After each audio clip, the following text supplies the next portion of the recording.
మనస్సాక్షి బాగా వినండి మాట. సరైన మనస్సాక్షి కలిగిన వాళ్ళు కొన్ని కొన్ని సార్లు వాళ్ళు చేసే పనులు వాళ్ళకు కూడా నచ్చవు. నేను అలా చేసి ఉండకూడదు. నేను ఇలా మాట్లాడి ఉండకూడదు. నేను ఇలా దారుణంగా ఆలోచించి ఉండకూడదు. ఇలా ఆలోచించాను తప్పుగా. లేదా ఎవరినో ఏదో అనవసరంగా ఎగోకి వెళ్ళి ఇబ్బంది పెట్టాను. ఇలా చేయకూడదు నేను అని మంచి మనస్సాక్షి కలిగిన వాళ్ళు చాలాసార్లు రియలైజ్ అవుతూ ఉంటారు. ఇది తప్పు కదా, నేనేంటి ఇలా చేశాను, నేనేంటి ఇలా మాట్లాడేశాను, నేను ఎందుకు ఇలా ఆలోచించాను అని మనస్సాక్షి గద్దిస్తున్నప్పుడు దానిని అంగీకరించి మనస్సాక్షి చెప్పిన మాట ప్రకారం కొన్ని మనం అనుదిన జీవితంలో మార్చుకుంటూ వస్తాం. అలాగే దేవుడిలోనికి వచ్చిన తర్వాత, క్రీస్తులోనికి వచ్చిన తర్వాత చాలా విషయాలు మనం నేర్చుకోవాల్సినవి ఉన్నాయి. అవి ప్రభువు నేర్పిస్తారు. వాక్యం ద్వారా దేవుడు నేర్పిస్తాడు. అవి మనం నేర్చుకోవాలి. దేవుడు చెప్పినవి మనకు కొంచెం ఇబ్బందిగా ఉన్నా, మనకు కొంచెం వాటిని జరిగించడానికి మన వల్ల కాదులే అన్నట్టుగా మనం ఉన్నా, ఖచ్చితంగా వాటిని నేర్చుకోవడానికి ప్రయత్నించాలి. ఒక ఉదాహరణ చెప్తాను మీకు. నేర్చుకోవడం అంటే అర్థం ఏంటంటే, మీకు తెలియదు కాదు, చాలామంది దీన్ని ఎందుకు అర్థం చేసుకోలేకపోయారు అనిపిస్తూ ఉంటుంది. వాక్యం నేర్చుకోవటం అంటే చాలామంది వాక్యం వినటం మాత్రమే నేర్చుకోవటం అనుకున్నారు. కాదు, విన్న వాక్యాన్ని జీవితంలో పాటించటానికి ట్రై చేయటం వాక్యాన్ని నేర్చుకోవటం. ఉదాహరణ చెప్తాను మీకు. సైకిల్ నేర్చుకోవటం అంటే సైకిల్ ఎలా నేర్చుకోవాలో ఎవరో చెబుతుంటే వినటం నేర్చుకోవటమా? మీరు చెప్పండి.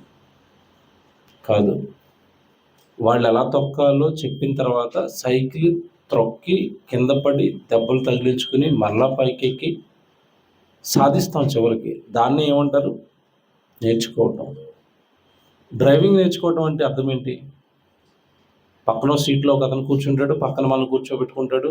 గేర్ ఎలా వెయ్యాలి, స్టీరింగ్ ఎలా తిప్పాలి, యాక్సిలరేటర్కి ఎంత ఇవ్వాలి అని చెప్తూ ఉంటాడు. బ్రేక్ ఇలా వెయ్యాలి అని చెబుతుంటే వినటం నేర్చుకోవటమా? మీరు ఆలోచించండి. చెబుతుంటే వినటం నేర్చుకోవటం అంటున్నాను.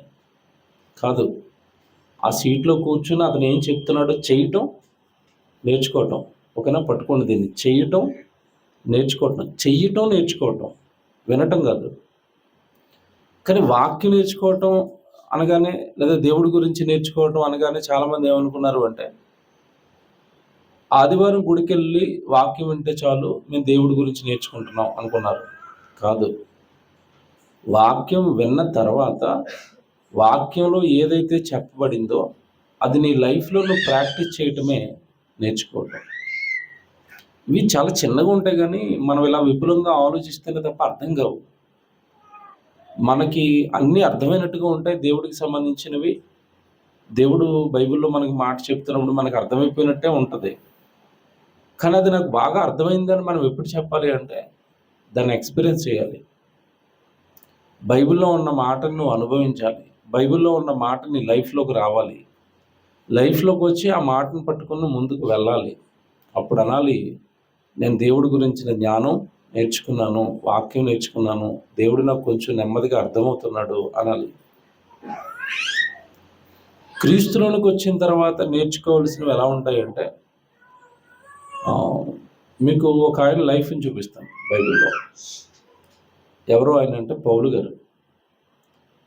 పౌలు గారి జీవితం మనకి ఎలాంటి ఏమంటే సంఘటనలు జ్ఞాపకం చేస్తుంది. పౌలు అనగానే ముందు ఆయన జీవితం, పౌలుగా మారక మునుపు ఆయన జీవితం ఏంటంటే సౌలు. యాస్టీస్గా మనకి దగ్గరగా ఉంటాడు. మనకి దగ్గరగా అంటే మనం ప్రభులోనికి రాకమునుపు ఎలాంటి స్వభావాలు ఉన్నాయో, ఎలాంటి ఆలోచనలు ఉన్నాయో, ఎలాంటి లక్షణాలు ఉన్నాయో, యాస్టీస్గా ఆయనలో కూడా అవే ఉన్నాయి. కోపం, రౌద్రం, పగ, ఇంకా ఒకడికి మనకంటే ఆయన కొంచెం ముందుకెళ్ళిపోయాడు. ఇక్కడ కూర్చొని మనం ఎవరో మటర్లు చేయలేదు, చేసామా? కానీ ఆయన మటర్లు చేశాడా? చేసాడు. మటర్స్ ఎవరు లేరు కదా ఇక్కడ, ఎవరు లేరు కదా, ఉంటే జాగ్రత్త పడతాం కొంచెం. ఎవరు లేవు కదా, అంత క్రూరత్వం మనలో లేదు కదా, మనుషుల్ని చంపేంత క్రూరుడు మనం అయితే కాదు. కానీ ఆయన ఆ స్టేజ్కి కూడా వెళ్ళిపోయాడా? మనసులో పెట్టుకోండి నేను చెప్పే మాట.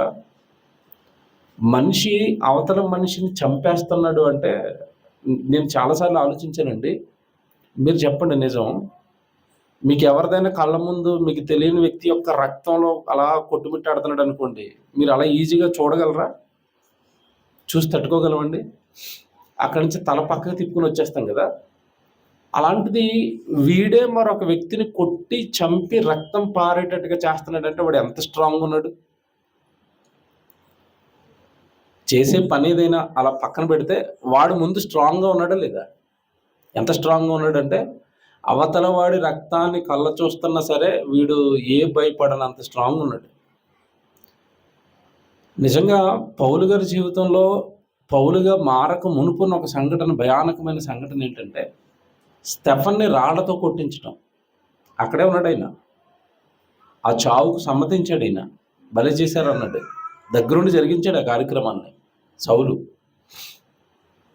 ఏమంటే ఒక వ్యక్తిని రాళ్లతో కొట్టి చంపేయటం అంటే అది ఎంతటి క్రుయాలిటీ మీరు ఆలోచించండి. ఎంత ద్వేషం ఉండాలి, ఎంత పగ ఉండాలి, ఎంత కోపం ఉండాలి. అలాంటి వాడు ఒక మాట అన్నాడు బైబిల్లో. నిజంగా పౌలు గారి లైఫ్ అండి. మనలో ఉన్న సమస్తమైన చెడు స్వభావాలు మనలో నుంచి వెళ్ళిపోవాలి అంటే పౌలు గారి జీవితాన్ని చాలా దగ్గరగా ధ్యానించాలి. చాలా గొప్ప మార్పు వస్తుంది మనలో. పౌలు గారి జీవితంలో ఇంత క్రూరంగా ఉన్న వ్యక్తి, ఇంత భయానకమైన వ్యక్తి పౌలు అయితే, దానికి తోడు ఆ క్రుయాలిటీకి లేదంటే అంత పొగరకి కారణం ఏంటి మీరు చెప్పండి? ఒక వ్యక్తి ర్యాష్గా ఎప్పుడు ఉంటాడు చెప్పండి? మీరు సహజంగా ఆలోచించి చెప్పండి, మీ అనాలిసిస్.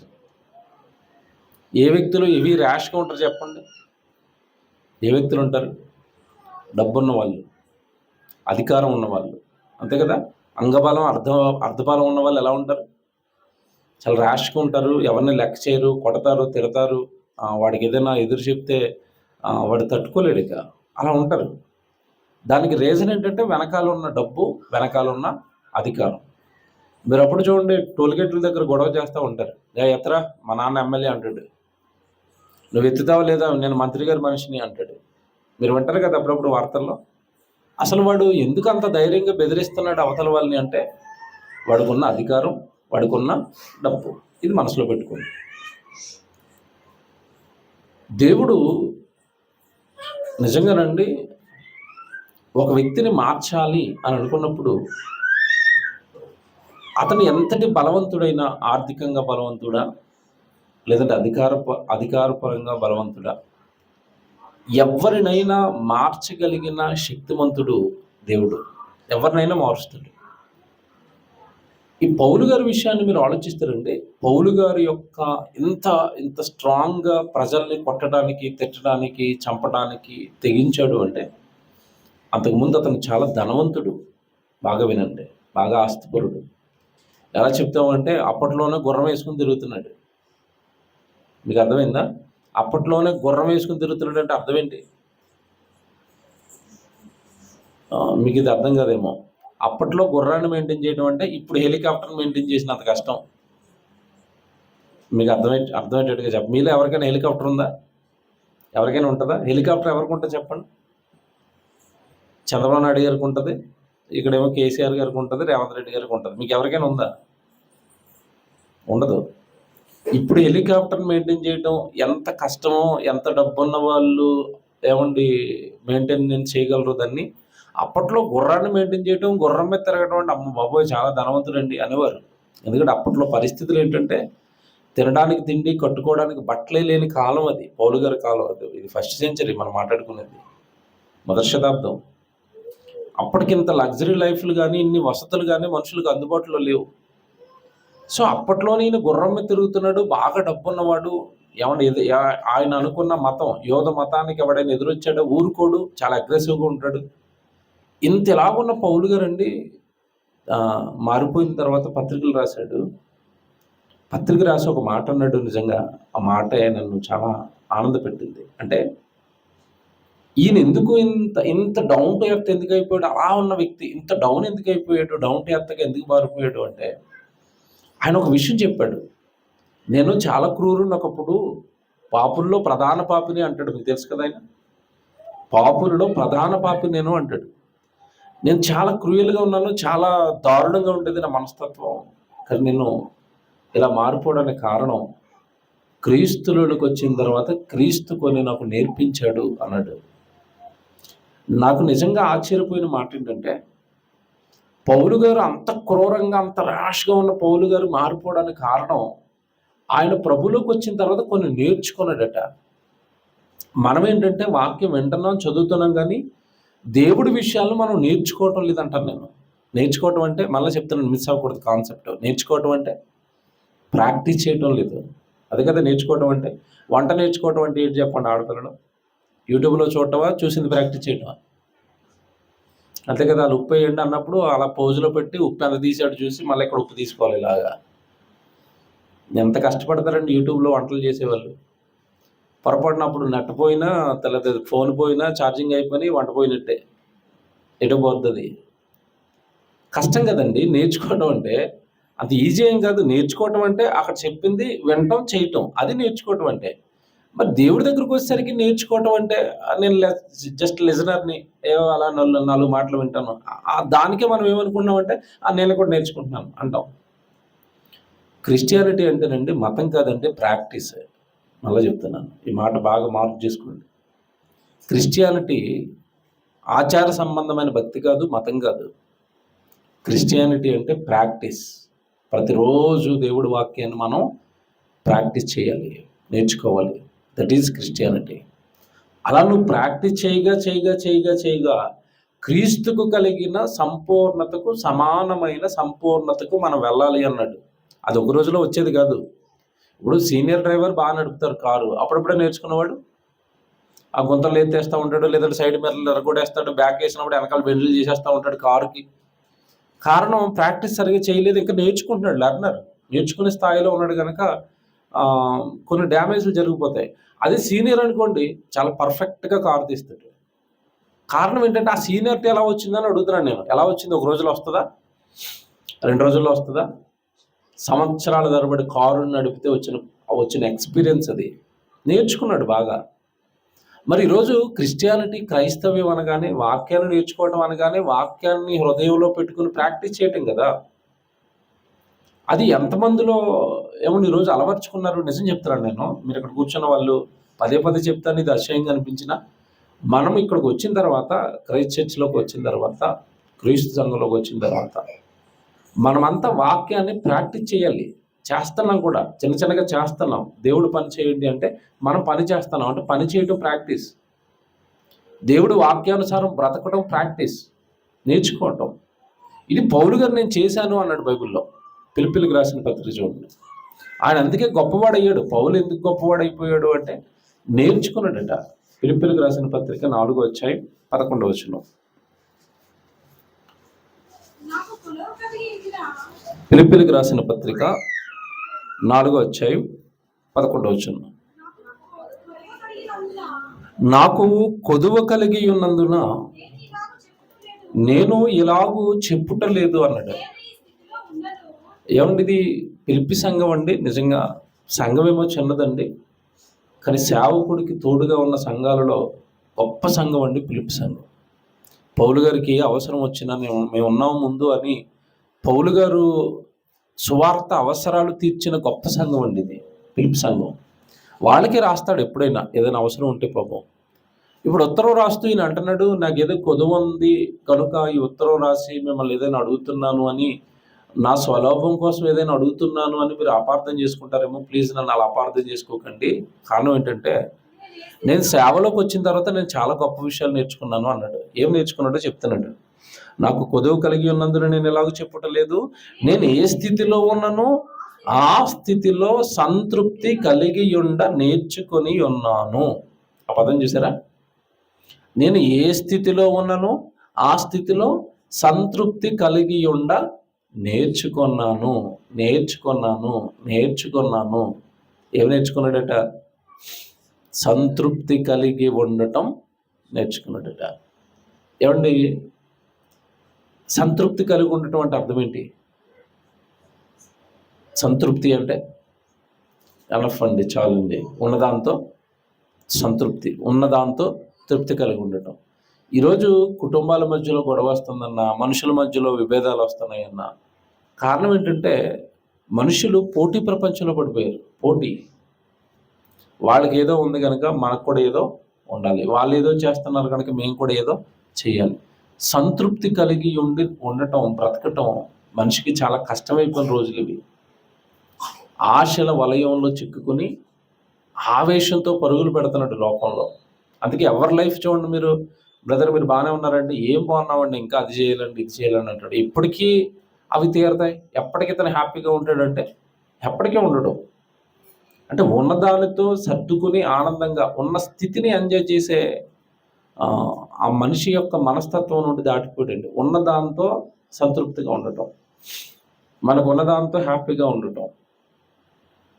ఒకప్పుడు నా చిన్నతనంలోనండి తినడానికి తిండి లేకపోతే వాళ్ళు ఎంత నిజాయితీగా ఉండేవారంటే, ఇంట్లో ఉన్న కారము, ఇంట్లో ఏవేవో వేసుకోవడానికి పచ్చడి ఉండేది, కానీ ఆ పచ్చడితో అన్నం తింటూ కూడా వాళ్ళు చాలా హ్యాపీగా ఉండేవారు. ఏమనేవారంటే, మేము ఎవరు దోచుకోవటం లేదు, మా కష్టార్జితమైన తింటున్నాం, వీఆర్ హ్యాపీ అనేవారు. ఆ సంతృప్తి రోజు మనిషికి ఉంటుందో మీరు చెప్పండి? ఈ రోజుల్లో ఇప్పుడున్న మనుషులకు ఉందా?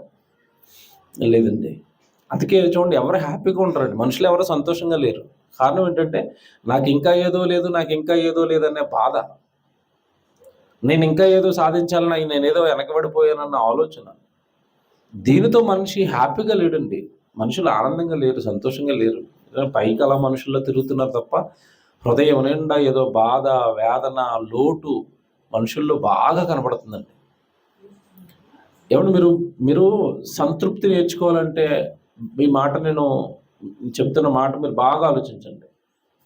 మీరు హ్యాపీగా ఉండాలి, సంతృప్తిగా ఉండాలంటేనండి మనుషులను చూడటం కదండి. ఎవరిని చూడాలి తెలుసా? మన చుట్టూ ఉన్న జీవులను చూడాలి. వేటిని చూడాలి?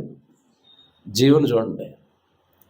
మీకు ఇంకా బాగా అర్థం కావాలంటే కుక్కను పెంచుకుంటున్న వాళ్ళని చూడండి. వాళ్ళ ఇంట్లో కుక్క ఉంటుంది కదా, ఆ కుక్కను చూడండి.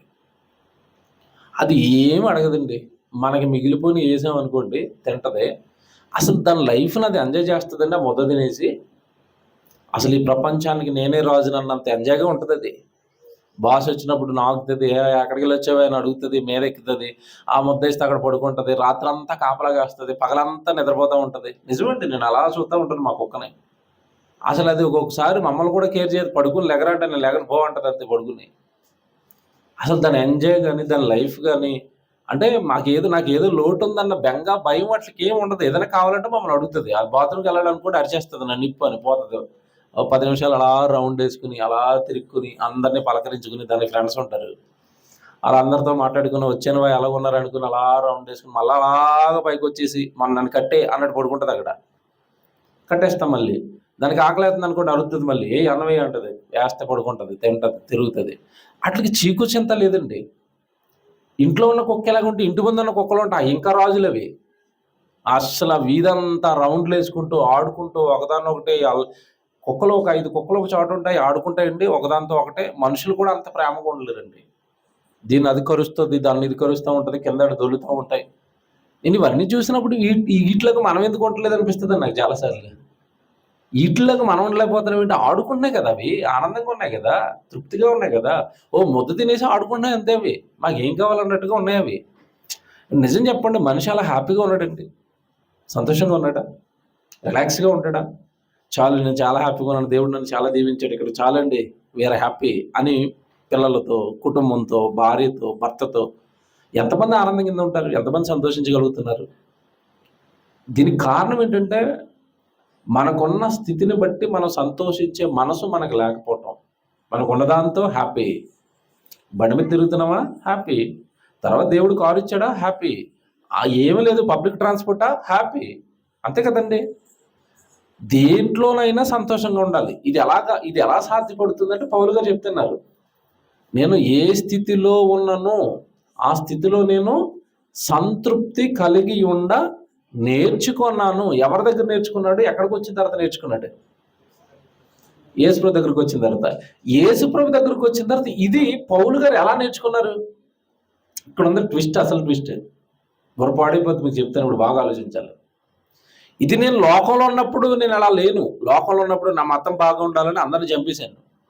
లోకంలో ఉన్నప్పుడు నేను చాలా ర్యాష్గా ఉన్నాను. చాలా డబ్బు ధనవంతుడిని నేను. నాకు చాలా అధికారం ఉంది. అందరిని కొట్టుకుంటూ, తిట్టుకుంటూ, చంపుకుంటూ వెళ్ళాను. నాకు ఎవడైనా ఎదురు చెప్తే ఊరుకునేవాడిని కాదు. నేను చెప్పింది చేయకపోతే అస్సలు నేను సహించేవాడిని కాదు.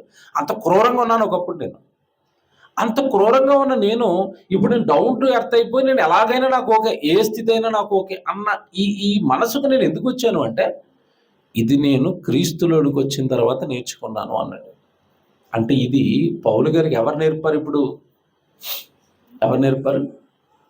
యేసుక్రీస్తు నేర్పడి. బాగా వినండి, ఇక్కడ పట్టుకోవాలి మీరు నేనంతా. క్రీస్తులోనికి వచ్చిన తర్వాత నేర్చుకున్నాను ఇది అంటే పౌలు గారు ఎవరిని చూసి నేర్చుకుని ఉంటాడు? ఇప్పుడు నేను క్రీస్తును పోలి నడుచుకొనుచున్న ప్రకారము మీరును నన్ను పోలి నడుచుకోండి. అంటే ఈయన గురంతా ఎవరిప్పుడు? క్రీస్తు. ఇప్పుడు యేసుక్రీస్తుల వారిని చూసామనుకోండి, ఏ స్థితిలో ఉన్నా నేను హ్యాపీ అన్న ఆలోచన మనకి క్రీస్తుని బట్టి మనకి వస్తుందా రాదా? వస్తుంది. ఎలా వస్తుంది చెప్పనా? బాగా వినండి. యేసుక్రీస్తుల వారు అనగానే సృష్టికర్త, ఓకే, ఈ సృష్టిని కలిగించిన వాడు. ఆకాశంలో ఏమున్నాయో ఆయనకు తెలుసు, నక్షత్రాలు ఎన్ని ఉన్నాయో తెలుసు.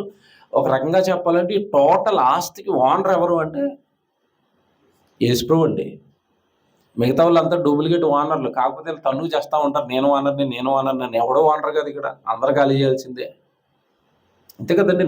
నిజం మాట్లాడుకుంటే ఈ 6 ఎకరాలు నాదే అంటాడు. ఈడిదా చచ్చిపోతే వదిలేసాడు. ఇక్కడ ఇంకొకడు ఓనర్ అవుతాడు. నువ్వు ఓనర్ అన్నావు. అసలు ఎవరు ఓనర్లు కాదండి, వీళ్ళంతా అమాయకులు తప్ప ఎవడు దేనికి ఓనర్ కాదండి. మనం అంతా జస్ట్ బైబిల్ ప్రకారం చెప్తున్నాను, మీరు నా యొద్ద కాపురమున్న పరదేశులు అంటాడు బైబిల్లో దేవుడు. అంటే మనం అంతా జస్ట్ 60-70 ఏళ్ళు ఈ భూమి మీద ఏమున్నామట? కాపురం ఉన్నాం. నేను ఖాళీ చేయమంటే ఖాళీ చేయాలి. ఆయన ఖాళీ చేయమన్నప్పుడు కారు నాదే, పట్టుకుని వెళ్ళిపోతాను అంటావా? ఎక్కడ పట్టుకెళ్తామండి? శవయాత్ర ఎలా ఉంటుంది అంటే చివరిలో ఒంటి మీద ఉన్నవన్నీ లాగేస్తారు. ఎంత దారుణంగా ఉంటుందంటే సీన్ మీరు చూసారు లేదో, ఆడపిల్లలు చిన్నప్పటి నుంచి ఇష్టపడి ముక్కులోనండి అది పెట్టుకుంటారు, ఒకటి చిన్నది ముక్కు పుడక. అది తిప్పు కొడితే 1000-1500 కూడా ఉండదు. శవాన్ని తీసుకెళ్ళేటప్పుడు అది కూడా లాగేస్తారండి. అది రాలేదనుకోండి పట్టకరతో లాగేస్తారు. ముక్కు పోయినా పర్వాలేదు, ఎందుకంటే చచ్చిపోయింది కదా. చివరికి చిన్న ముక్కు పుడకతో కూడా శ్మశానానికి పంపించరు మనిషిని. కానీ బ్రతుకుండగా అంటాడు, బంగారం కొంటాను, ఇల్లులు కొంటాను, పొలాలు కొంటాను, 7 వారాలు నగలు చేయించుకుంటాను, నెక్లెస్లు వేసుకుంటాను, తాళ్ళు వేసుకుంటాను, గాజులు వేసుకుంటాను. ఎంత పిచ్చితో ఉంటాడండి పాపం. పోయేటప్పుడేమో చిన్న ముక్కు పొడుకు కూడా పట్టుకెళ్ళినా కూడా పంపించేస్తారు. గట్అవుట్, మంచి బట్టలు కొనేసి తెల్ల బట్టలు మీద కప్పేసి తెల్ల బట్టలు వేసుకుని పో, ఇదే ఇంక చివరిగా మేము నీకు ఇచ్చే గిఫ్ట్. ఒక పెట్టి ఏమిస్తారు తెలుసండి? చివరిలో మనకి ఒక పెట్టిస్తారు, ఇంకా తెల్ల బట్టలు ఇస్తారు, ఇంకా ఒక పాండ్స్ డబ్బా ఇస్తారు, పౌడర్ డబ్బా వేసేస్తారు. ఒక షాంపూ బాటిల్ ఇస్తారు, అది కూడా స్నానం చేయిస్తారు. ఇంకంతే. ఆ పెట్టిలో పెట్టి అవన్నీ మీదేసి ఓ దండం పెట్టుకుని, పోరా బాబు బతికినంతకాలం మమ్మల్ని బాగానే చూసుకున్నావు కనుక నీకు చివరిగా ఇస్తున్న గిఫ్ట్లు ఇవని ఆ 4 గిఫ్ట్లు ఇచ్చి మనల్ని ఏం చేస్తారు? పంపించేస్తారు. కానీ బ్రతుకున్నంతకాలం ఏమంటాడంటే నేను ఓనర్ని, అది నాదే, ఇది నాదే అంటాడు. ఏది నీది? ఏం పట్టుకెళ్తున్నావు? నీవన్నవేవి నువ్వు పట్టుకెళ్ళినప్పుడు అవి నీవేనా ఎలాగనుకుంటున్నావు? మాయ కదండి ఇదంతా. మాయలో ఒకండి మాకు బాగా తెలిసింది ఇదంతా. మనుషులు పాపం మాయలో ఉన్నారని జాలిస్తూ ఉంటుంది. ఒక ట్రాన్స్లో బ్రతుకుతున్నారని జాలిస్తూ ఉంటుంది. ట్రాన్స్లో ఉన్నారు, ఇది నాది, అది నాది, అది నాది. ఏది నీది? యాక్సిడెంట్ అయ్యి హాస్పిటల్లోకి వెళ్ళిపోయి కోమలోకి పోయావంటే ఏది నీది కాదు, అట్నుంచి అట్టే. ఇదంతా ఒక మాయా ప్రపంచం. మళ్ళీ చెప్తున్నాను, బైబిల్ని బాగా ఆలోచిస్తే ఇదంతా ఒక మాయ. కనుక పౌలు గారు అంటున్నాడు, నేను ఏ స్థితిలోనైనా నేర్చుకున్నాను. కారణం ఏంటంటే ఇదంతా యేసుప్రభుది కదా. దీనికి ఓనర్ యేసుక్రీస్తుల వారు కదా. ఆకాశం అయింది, భూమి అయింది, సృష్టికర్త, ముల్లోకాల చక్రవర్తి, ఈ భూమిని కలిగించిన వాడు, కిందనున్న పాతాళం కలిగించిన వాడు, పైన పరలోకాన్ని కలిగించిన వాడు, ముల్లోకాల చక్రవర్తి సింహాసనం మీద కూర్చుని. బాగా వినండి, యేసుక్రీస్తుల వారిని బట్టి పౌలు గారు ఎంత దీనస్థితి ఎలా నేర్చుకున్నాడో చెప్తున్నాను. ముల్లోకాలను పరిపాలించేంత చక్రవర్తి ఆ సింహాసనాన్ని విడిచిపెట్టి మానవుల రక్షణార్థమై మనుషులకు మనిషిగా బ్రతకటం ఎలాగో నేర్పించడానికి దేవుడు మానవ రూపం ఎత్తి ఈ లోకానికి వచ్చాడు. ఈ లోకానికి వచ్చిన తర్వాత ఆయన బ్రతికిన బ్రతుకు విధానం పౌలు గారి జీవితాన్ని దెబ్బకొట్టింది. ఎలా దెబ్బకొట్టింది అంటే, ఈ సృష్టిని కలిగించిన సృష్టికర్తే సామాన్యుడిగా ఈ భూమి మీద పుట్టి ఒక యోసేపు మరియమ్మల దగ్గర ఒక చిన్న పిల్లోడుగా మారిపోయి అందులోని దాసుల కుటుంబంలో పుట్టి ఏం పని చేశాడంటే వడ్రంగి పని చేశాడు. కుర్చీలు చేయటం, మంచాలు చేయటం. వడ్రంగి పని తెలుసు కదా మీకు, చెక్కలతో చేస్తారు కదండి పని. దాసుడిగా బ్రతికాడు, చిన్న ఇంట్లో బతికాడు, చిన్న లేములో బతికాడు, చిన్న కష్టంలో బతికాడు. ఇది చూసి పౌలు గారికి మతిపోయింది.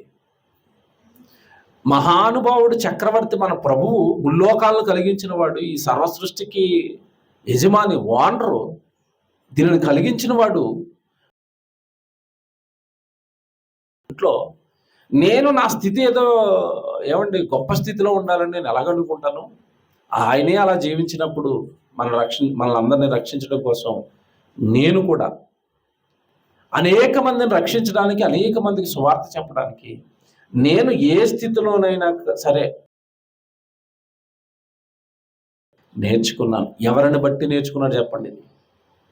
ఎవరిని బట్టి నేర్చుకున్నాడు? యేసుక్రీస్తుల వారిని బట్టి. ఇక్కడ ఉన్న మీ అందరికీ ప్రశ్న అడుగుతాను. దేనస్థితిలో సంపన్న స్థితిలో ఉండనెరుగుదును అంటాడు. తర్వాత మాట మీరు చూస్తే అక్కడే తర్వాత మాట చదువు. 4వ అధ్యాయము 12వ వచనం. ఇగో నేను దేన స్థితిలోనూ ఉండనెరుగుదును, సంపన్న స్థితిలోనూ ఉండనెరుగుదును, ప్రతి విషయములోను అన్ని కార్యములలోనూ కడుపు నిండి ఉండుటకును, ఆకలి కొని ఉండుటకును, సమృద్ధి కలిగి ఉండుటకును, లేమిలో ఉండుటకును నేర్చుకొని ఉన్నాను. ఇదంతా నాకు ఒక రోజులో వచ్చింది కాదట. ఏం చేశాడట? దీనంతా నేర్చుకోవటం. ఏమండి, ఇప్పుడు మీకు మాట్లాడుతాను. పట్టు వస్త్రాలు కట్టుకొని చక్కగా అంతఃపురంలో ఉన్న వాడిని పట్టుకొచ్చి పాకలో పడేస్తే డే 1 చాలా హ్యాపీగా ఉన్నాను అంటాడా? అంటాడండి? మీకు ఇది అర్థం కాదు. ప్రాక్టికల్ ఎగ్జాంపుల్ చెప్తాను.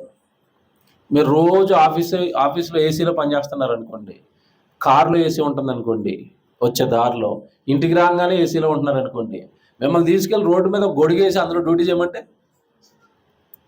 నేను చాలా హ్యాపీగా ఉన్నాను ఈ గొడుగు కింద అంటావా? చెప్పండి. ఆ గొడుగు కింద ఉండటం చాలా టైం పడుతుంది. దాన్ని ఏం చేయాలి? ఆ ఏసీలో నుంచి మొండు టెండర్లో పనిచేయటం నేర్చుకోవాలి. డే 1 వస్తుంది, అది రాదండి. ఇప్పుడు నేను ఇది ఎందుకు ఇంత బాగా స్ట్రెస్ చేసి ఎందుకు చెప్తున్నానంటే, నేను సంపన్న స్థితిలోనూ ఉండనెరుగుదును, దేన స్థితిలోనూ కూడా ఉండనెరుగుదును అంటున్నాడు. ఆకలి కొని ఉండటం నాకు తెలుసు, చక్కగా భోజనం కలిగి ఉండటం కూడా నాకు తెలుసు.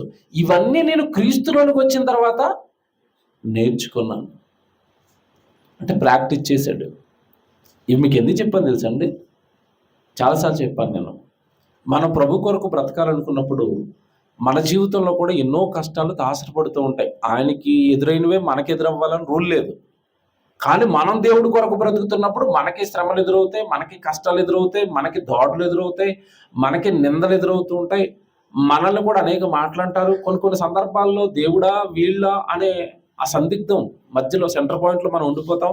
అప్పుడు దేవుడిని గెలిపించాలని మనం ముందుకు వచ్చేసినప్పుడు మనుషుల వల్ల ఎన్నో ఇబ్బందులు పడతాం. కనుక ఈ ఇబ్బందులు, ఈ ఇరుకులు, ఈ శ్రమలు ఓర్చుకోవటం యేసుక్రీస్తుల వారిని బట్టి పౌలు గారు నేర్చుకుంటే, పౌలు గారిని బట్టి మనం కూడా నేర్చుకోవాలి. దేవుణ్ణి సంతోషపెట్టడం నేర్చుకోవాలి. ఇప్పుడు ఏ స్థితిలోనైనా నేను ఉండనెరుగుదునని ఈయన ఎందుకంటున్నాడు అంటే, ఈయన స్థితి ఎందుకు కోల్పోయాడు చెప్పండి నాకు? లోతుగా ఆలోచించి స్థితి ఎందుకు కోల్పోయాడు? ఎవరి కోసం కోల్పోయాడు? క్రీస్తు కోసం, సువార్త కోసం, ఆత్మలను రక్షించడం కోసం, సంఘాలను కట్టడం కోసం. సో ఈయన ఏమంటున్నాడు అంటే, నేను నా ప్రభు కోసం ఏ స్థితికైనా పడిపోతాను, ఏ స్థితిలోనైనా నేను హ్యాపీగానే ఉంటాను. కారణం ఏంటంటే నేను వదిలేసింది ప్రభు కోసం కదా. దేన స్థితిలో ఉన్నా ప్రభు కోసం ఉన్నాను కదా. ఆకలి దప్పుకలు భరిస్తున్నా ప్రభు కోసం భరిస్తున్నాను కదా, నిద్రలేం భరిస్తున్నా ప్రభు కోసం భరిస్తున్నాను కదా, ఆర్థిక ఇబ్బందులు భరిస్తున్నా ప్రభు కోసం భరిస్తున్నాను కదా, ఆరోగ్య సమస్యలు భరిస్తున్నా ప్రభు కోసం భరిస్తున్నాను కదా, కనుక ప్రభు కోసం ఇవన్నీ నేను భరిస్తున్నాను కనుక ఏ స్థితి అయినా సరే నాకు హ్యాపీ. అర్థమవుతుందా? ఏ స్థితిలోనైనా నేను సంతృప్తిగా నిరుగునట్లు నేను క్రీస్తులోనికి వచ్చిన తర్వాత ఇవన్నీ నేర్చుకున్నాను. మళ్ళీ చెప్తున్నానండి, మన లైఫ్ హ్యాపీగా ఉండాలి అంటే ప్రభులో మనం ప్రాక్టీస్ చేయవలసినవి చాలా ఉన్నాయి. సంతృప్తిగా బ్రతకటం, ఉన్నదానితో సర్దుకోవటం, ఉన్నదానితో హ్యాపీగా ఉండటం. మనకి మెయిన్ అండి ఏముందా ఏమి లేదా అనేది కాదు, మనం కరెక్ట్గా ప్రభులో ఉంటున్నామా లేదా. ఇప్పుడు ఈయన స్టేట్మెంట్ ఏంటంటే, నేను సంపన్న స్థితిలో ఉన్నప్పుడు ప్రభుని ఎరిగిన తర్వాత ప్రభులోనే ఉన్నాను, ఆ సంపన్న స్థితిని అంతా కూడా ప్రభుకు వాడేశాను, అంతే కదా. ఆస్తిని అంతా ఎలా ఎంచుకున్నాను అంటాడు, పెంటగాను నష్టంగానే ఎంచుకున్నాను. అంటే అర్థం ఏంటి, అదంతా నష్టపోయాడు ప్రభు కోసం. ఆస్తి అంతా సంపన్న స్థితిలో ఉన్నప్పుడు నెమ్మదిగా ఆస్తి అంతా కోల్పోతూ అన్నిటిని అమ్మేస్తూ అన్నిటిని వదులుకుంటూ పర్వాలేదండి అన్నాడు. దీనస్థితికి వచ్చాడు. ఆ దీనస్థితిలో కూడా హ్యాపీ అండి, ఇప్పుడు కూడా నేను బాగానే ఉన్నాను, ఎందుకంటే సువార్త చేసుకుంటున్నాను కదా, ఆత్మలు రక్షిస్తున్నాను కదా, వాక్యం చెప్తున్నాను కదా, నేను పరలోకానికి సిద్ధపడుతున్నాను కదా. సో నాకు ఏమున్నా ఏమి లేకపోయినా ఈ భూమి మీద 3-4 ముచ్చట 60-70 ఏళ్ళ జీవితంలో ఏదో కోల్పోతున్నాను అన్న బాధ నాకు ఏమీ లేదు. నేను చాలా హ్యాపీగా ఉన్నాను. I'm so happy. ఎంత బాగున్నాడు పౌలు గారు అండి. ఆయన ఆలోచన విధానం ఎంత బాగుందంటే, అంటే నువ్వు దేవుడిలో ఉన్నప్పుడు లోక సంబంధమైన నీ స్థితి ఎలా ఉందన్నది ఆలోచించుకో. నువ్వు దేవుడిలో కరెక్ట్గా ఉంటున్నావా లేదా. ఇప్పుడు పౌలు గారు సంపన్న స్థితిలో దేవుడిలో ఉండి దీన స్థితిలో దేవుడిలో నుంచి ఏమైనా దూరం జరిగిపోయాడా. ఇక్కడ ఒక భయంకరమైన పాయింట్ చెప్తాను నేను. మనం దేవుడిలో నుంచి ఎప్పుడు జరిగిపోతుంది ఉన్నప్పుడు మనం దేవుడిలో ఉంటామా ఉండవు. పోని పరిస్థితులు అన్నీ బాగున్నప్పుడు ఉంటామా, ఎందులోనూ ఉండం. మనం పైకి డ్రామా ఆడుతూ ఉంటాం అంతే. మీకు బెస్ట్ ఎగ్జాంపుల్ చెప్తాను, టింగ్ మన లైట్ వెలుగుతుంది. ఏ స్థితిలోనూ సరిగా దేవుడిలో ఉండమని మానవని. ఇప్పుడు ఎవరినైనా సరిగా గుడికి రావాలని అడగండి, మీరు ఎందుకు రావట్లేదని అంటే, కొంచెం పరిస్థితులు బాగోలేదు బ్రదర్ అంటాడు. ఇది మనసులో పెట్టుకోండి, ఏం బాగోలేదంటే పరిస్థితులు బాగున్నప్పుడు ప్రతిసారి వచ్చాడా, నోట్ దిస్, వచ్చాడా, రాడు. పరిస్థితులు బాగోలేదు కనుక ఆ వస్తున్న కొద్దిది కూడా కట్ చేసాడు. ఇప్పుడు ఆదివారం అన్నా కనపడేవాడు పరిస్థితులు బాగుంటాయి, పరిస్థితులు బాగోలేదు కూడా ఆదివారం కూడా కట్ చేసాడు. ఎవరికి? దేవుడికి. మళ్ళీ చెప్తున్నాను, దేవుడికి. పరిస్థితులు బాగున్నాయి కనుక దేవుడి మీద జాలు కూడా ఆదివారం ఇస్తాను. అదే పరిస్థితులు కొంచెం అడ్డుబిట్ అయినాయి అనుకోండి, ఉదాహరణ చెప్తాను. మనకి అట్లీస్ట్ హైదరాబాద్లో బ్రతుకుతున్నామంటే ఒక 20,000 మినిమం మన శాలరీ, 20 నుంచి 25 అలా స్టార్టింగ్ ఉంటుంది. కనీసం 15 అనుకుంటున్నాను నేను, నాకు తెలియదు, ఉద్యోగం అనేది చాలా రోజులైంది. లీస్ట్ మన జాబ్కి వెళ్తున్నామంటే 15,000 ఇస్తారేమో అని అనుకుంటున్నాను నేను, ఏ చిన్న జాబ్ అయినా. ఇప్పుడు ఒక వ్యక్తి 15,000 సంపాదిస్తూ ఆ 15,000లో మ్యాక్సిమం 15,000 తన కొరకే ఖర్చు పెట్టేసుకునే వాళ్ళు చాలామంది ఉంటారు. కానీ అందులో అక్కడక్కడ కాస్త భక్తిపరుడు 15,000 ఇస్తున్నాడు కదా దేవుడు, మొత్తం నేను ఖర్చు పెట్టుకోవడం ఇంతే, ఒక 500 ఇద్దాం లేదా 1,000 రూపాయలు ఇద్దామని దేవుడికి తీర్మానం చేసుకుంటారు. ప్రతి నెల ఒక 1,000 రూపాయలు దేవుడి సన్నిధికి ఇస్తాను, ఏదో దేవుడి కార్యక్రమాలకి ఇస్తాను, రెంట్కి ఇస్తాను, దేవుడి సభలకి ఇస్తాను, లేదా సేవకుడికి ఇస్తాను అని ఏదో తీర్మానం చేసుకుంటారు. ఒక 1,000 రూపాయలు ఇద్దాం, 500 ఇద్దామని. బాగా వినాలి ఇప్పుడు నేను అడిగేది. అంటే ప్రతి నెల ఉద్యోగానికి వెళ్ళి 15,000 ఇచ్చి పరిస్థితులన్నీ బాగుంటే దేవుడికి ఎంత ఇస్తున్నాం? 1,000 రూపాయలు ఇచ్చారు అనుకుందాం, వెరీ గుడ్. ఇప్పుడు కుటుంబంలో ఏమైనా ఆర్థిక సమస్యలు, ఆరోగ్య సమస్యలు ఏర్పడ్డాయి, వెంటనే కట్ అయిపోయింది ఏది చెప్పండి. ఇప్పుడు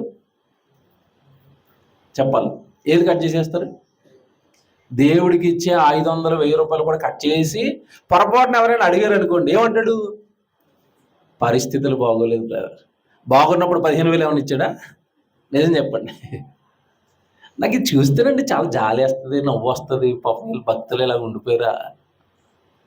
నా మట్టుకైతే బ్రతుకుట క్రీస్తే, చావైతే అంటే నాకు చావు కూడా ఇష్టమే ప్రభులో అన్నాడు. అంటే అది ఎంత పెద్ద స్టేట్మెంట్ అది. బ్రతుకిచ్చేస్తాను, జీవితం ఇచ్చేస్తాను, నా ఆస్తులు ఇచ్చేస్తాను, నా ఆలోచనలు ఇచ్చేస్తాను, నా శరీరం ఇచ్చేస్తాను, నా శక్తిని ఇస్తాను, నా బలాన్ని ఇస్తాను, నా టైం మొత్తం, నా కాలం అంతా ఇచ్చేస్తాను, లోకంలో దేన్ని సాధించడానికి నాకు టైం ఇవ్వను, అన్ని ప్రభుకి ఇచ్చేస్తాను. చివరికి నాకు చావు వచ్చినా కూడా ప్రభులో నాకు సంతోషమే. ఆ భక్తి ఎక్కడ?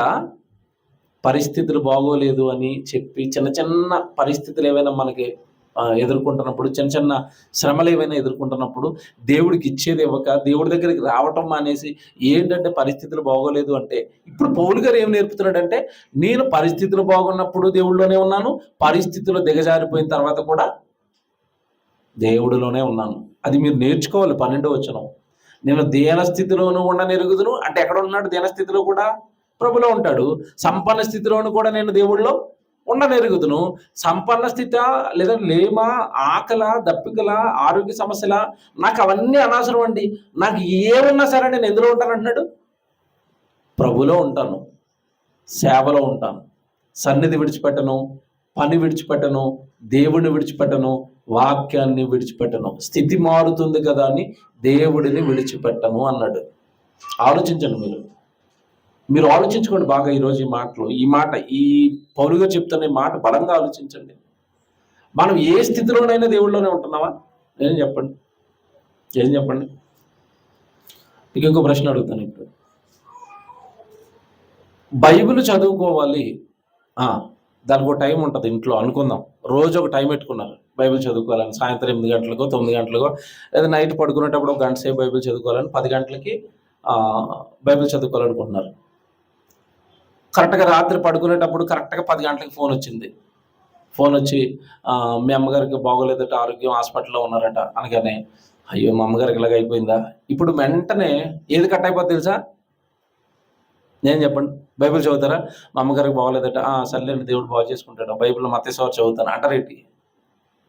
వెంటనే డేలా అయిపోయి ఇంక ఎటువంటి బాగోలేదటండి, ఇంకా వాళ్ళకి ఫోన్ చేసి వీళ్ళకి ఫోన్ చేసి అలాగని అలా బాధపడి ఇలా బాధపడి లోపల నిద్రచి పడుకుంటారు.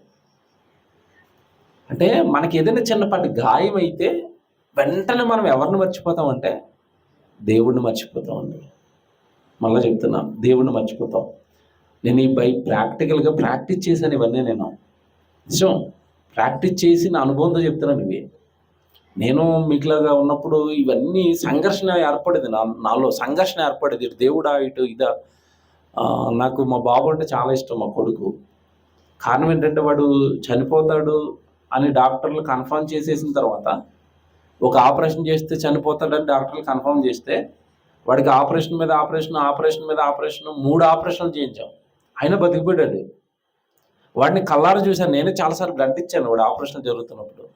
సుమారుగా సంవత్సరంన్నర హాస్పిటల్లో తిప్పాం. వాడి కోసం చాలా కష్టపడ్డాను. బెంచ్ల మీద పడుకునేవాడిని ఆ సంవత్సరంన్నర హాస్పిటల్ బెంచ్ల మీద వాడిని బతికించడం కోసం.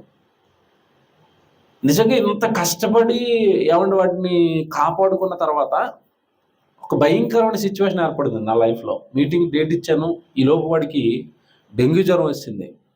ఆ జ్వరంలో వాడు ఏ స్థాయికి వెళ్ళిపోయాడంటే, జ్వరం తగ్గటం లేదు, ప్లేట్లెట్స్ పడిపోతూ ఉన్నాయి, 20,000కి వచ్చేసాయి. వాడు వాంతి చేస్తుంటే బ్లడ్ పడిపోతుంది. ఆ స్థితిలో హాస్పిటల్లో జాయిన్ చేసాం. ఇంకా ఆ సిచ్యువేషన్లో సభకెళ్ళి ఏం చెప్తున్నాను నేను, ప్రసంగం వస్తుందా రాదా, ఈడు ఎలాగున్నాడు, మనసులో ఇదే తిరుగుతుంది లోపల.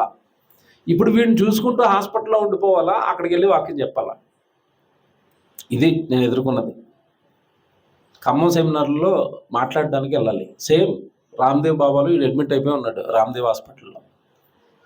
ఖమ్మం వెళ్ళిపోయానండి నేను నిర్దాక్షిణ్యంగా. హాస్పిటల్లో వదిలేసి సహోదరులు అందరినీ, కొంచెం మా కుటుంబాన్ని చూసుకోండి బాబు అని సంఘంలో దేవుడు నాకు ఇచ్చిన సహోదరులను అక్కడ అప్పగించి సిస్టర్కి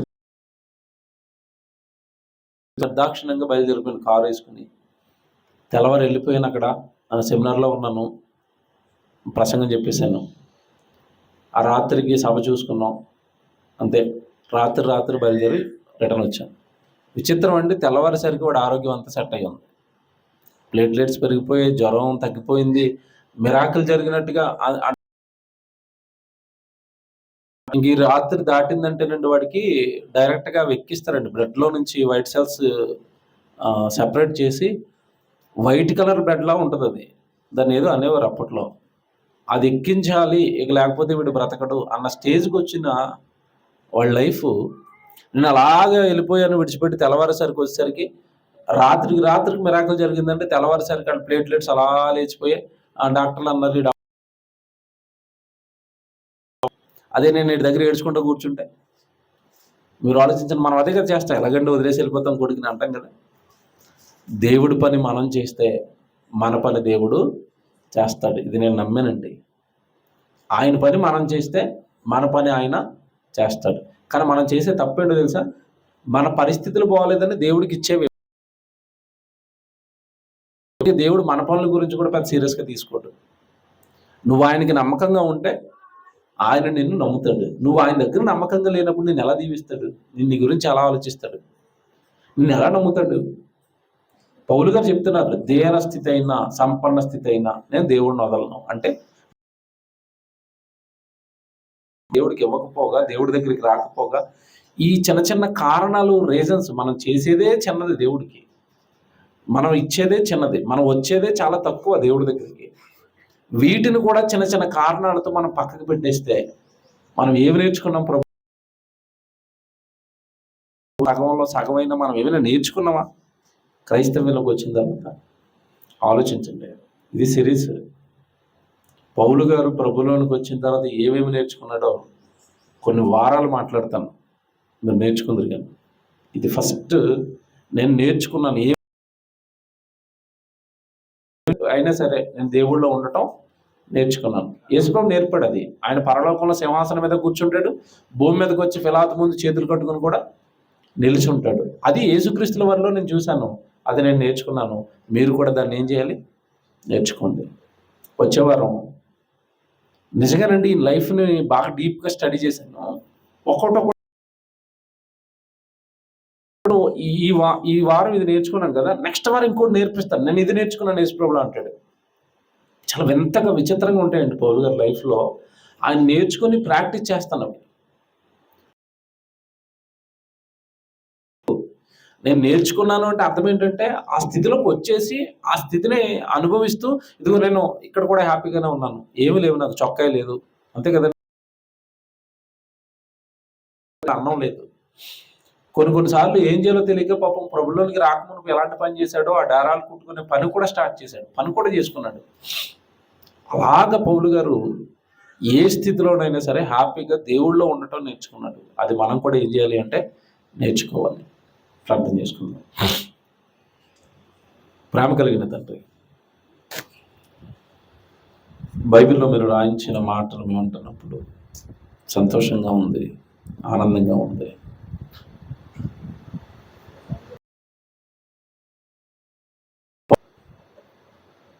లోకం ఎక్కడ దెబ్బతిన్నదో, లోకం ఎక్కడ వారి సంతోషాలు పోగొట్టుకున్నదో అది మాకు ఆయన జీవితం ద్వారా అర్థమైంది. ఏ స్థితిలో ఉన్నా నేను హ్యాపీ అన్నాడు పౌలు గారు. ఆ సంతోషమే ఈరోజు మనుషుల్లో లేకుండా పోయింది తండ్రి.